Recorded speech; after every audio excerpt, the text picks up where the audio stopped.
चलिए, आज एक ऐसी कहानी में उतरते हैं, एक अटूट संकल्प की कहानी और एक ऐसे प्रेम की जिसमें पूरे ब्रह्मांड का भाग्य बदलने की ताकत थी।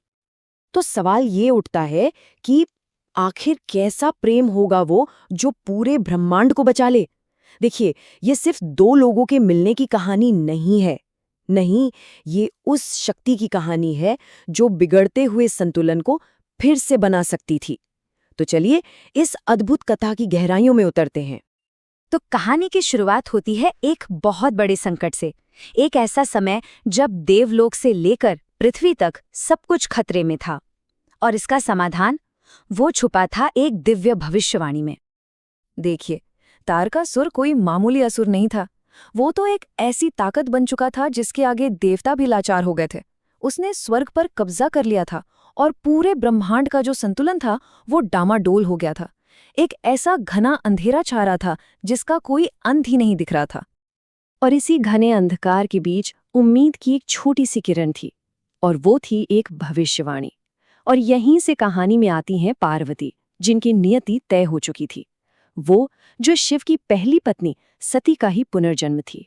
अब देवताओं का, मनुष्यों का, कह लीजिए पूरे ब्रह्मांड का भविष्य उन्हीं के कंधों पर अटिका था। तो अब पार्वती के सामने एक चुनाव था। अपनी नियति को पूरा करने के लिए उन्होंने एक ऐसा रास्ता चुना जो किसी भी राजकुमारी के लिए सोचना भी मुश्किल था। उन्होंने फैसला किया कि वो राजमहल के सारे सुख आराम छोड़ देंगी। जरा इस अंतर को देखिए, कितना बड़ा है ये।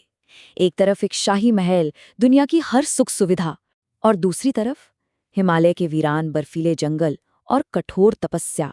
मतलब उन्होंने हर भौतिक सुख को पीछे छोड़कर अध्यात्म का वो मुश्किल रास्ता चुना। और सच कहूं तो यही त्याग उनके अटूट इरादे का पहला और सबसे बड़ा सबूत था। और ये जो रास्ता उन्होंने चुना, उसे कहते हैं तपस्या। अब तपस्या का मतलब सिर्फ आंखें बंद करके बैठना नहीं होता। नहीं, ये तो अपने मन और शरीर को साधने की एक बहुत ही गहन, एक चरम साधना है, जिससे ऐसी जबरदस्त आध्यात्मिक ऊर्जा पैदा होती है जो असंभव को भी संभव बना दे। लेकिन पार्वती की यात्रा का सबसे मुश्किल हिस्सा तो अब शुरू होना था, जब खुद शिव ने उनकी भक्ति और उनके संकल्प को परखने का फैसला किया, और वो भी अलग अलग भेस बदलकर। तो शिव ने एक के बाद एक कई इम्तिहान लिए। कभी वो एक शिकारी बनकर आए ताकि पार्वती का ध्यान भटका सकें, तो कभी एक बिल्कुल उदासीन तपस्वी बनकर उनके सब्र को आजमाया। हद तो तब हो गई जब उन्होंने एक भयानक, डरावना रूप धारण किया, ये देखने के लिए कि पार्वती का साहस डगमगाता है या नहीं।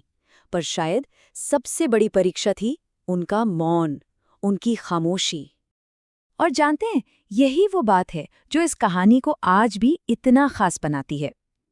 पार्वती की ये जो परीक्षाएं थीं, वो सिर्फ उनकी नहीं थीं, ये हम सबके अपने मन के संघर्ष है ना। जब दुनिया हमारा ध्यान भटकाने की कोशिश करती है, जब लगता है कि कोई हमारी बात ही नहीं सुन रहा, जब हमारे अंदर का डर हम पर हावी होने लगता है, और जब चारों तरफ की खामोशी में हमारा विश्वास डगमगाने लगता है। तो हर परीक्षा में सफल होने के बाद पार्वती के उस अटूट प्रेम और विश्वास ने आखिरकार शिव का हृदय पिघला दिया। और इसके बाद जो हुआ वो सिर्फ एक शादी नहीं थी, वो तो एक ब्रह्मांडीय उत्सव था। क्या शानदार उत्सव था वो! महाशिवरात्रि की वो पावन रात, जब पूरा देवलोक और सभी बड़े बड़े ऋषि मुनि इस दिव्य मिलन के गवाह बनने के लिए कैलाश पर इकट्ठा हुए। वैदिक मंत्रों के जाप के बीच ये विवाह असल में ब्रह्मांड में उस खोए हुए संतुलन की वापसी का जश्न था। और इस मिलन का जो प्रतीकात्मक मतलब है वो बहुत गहरा है।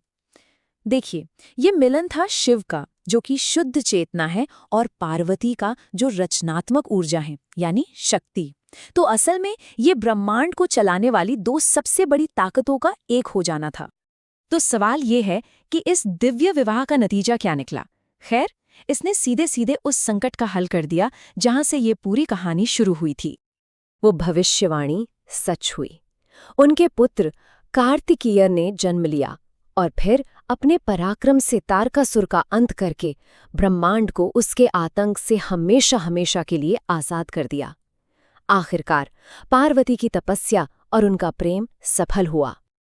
तो आखिर इस पूरी कहानी से हमें सीखने को क्या मिलता है? सार बस इतना सा है कि अगर इरादा सच्चा हो और विश्वास अटूट, तो फिर सबसे बड़ी से बड़ी मुश्किल को भी पार किया जा सकता है। ये सिर्फ एक पौराणिक कथा नहीं है, बल्कि इस बात का जीता जागता सबूत है कि संकल्प की शक्ति से वाकई कुछ भी हासिल किया जा सकता है। और यहीं पर एक सवाल सोचने के लिए रह जाता है। अगर पार्वती का संकल्प एक ब्रह्मांडीय संकट को खत्म कर सकता है, तो जरा सोचिए, हमारा अपना अटूट ध्यान और हमारा संकल्प हमारी जिंदगी की किन चुनौतियों को पार नहीं कर सकता? इस पर विचार जरूर कीजिएगा।